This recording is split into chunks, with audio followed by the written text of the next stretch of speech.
ஒரு காலத்தில் திமுகவை எப்படியெல்லாம் கலாய்ச்சவங்க தெரியுமா நீங்கள்லாம்?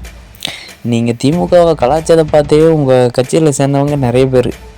அதில் உங்களை அவங்கள எதிர்க்கிறதுக்கு ஒரு டீம் வந்திருக்குடா அப்படிங்கிற சந்தோஷத்தில் ஓட்டு போட்டோம் நாங்கள்லாம். இப்போ தானே தெரியுது போக போக அவங்களும் நீங்களும் ரொம்ப நாள் பழக்கமாச்சாமே. அது நான் சொல்லலை, அதை அவரே சொல்லியிருக்காரு, கேட்டுக்கிடுங்க. இப்போதைக்கு எனக்கு ஒன்றும் சொல்ல தோணலை. தம்பி செந்தில் பாலாஜி எனக்கு ரொம்ப நெருக்கம். நாங்கள் அண்ணன் தம்பி உறவினர் மாதிரி பழகிய ஆட்கள். அவருக்கு கட்சி அரசியலை தாண்டி ஒரு உறவு இருக்குது. சொல்லுவாங்கள்ல, எதிரிக்கு எதிரி நண்பன் சொல்கிற மாதிரி அவங்களோட சேர்ந்துக்கிட்டு இப்போ நீங்களும் ஆட்டம் போட ஆரம்பித்தாச்சு. அதாவது கூட்டணிங்கிறது வெளியில் தெரியாத மாதிரி, உள்ளுக்குள்ளே கூட்டணி வெளியில் பகை மாதிரி நாடகம் போட்டிருக்கீங்க இத்தனை நாளாக. கைப்புள்ளியாக தாவேக்கா மாறிடுச்சு.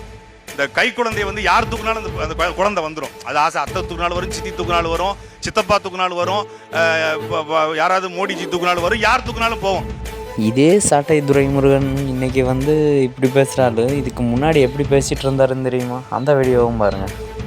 வாராரு, விடியல் தர போறாரு, அதுதான் மக்களோட முடிவு முடிஞ்சு. எங்க ஐயா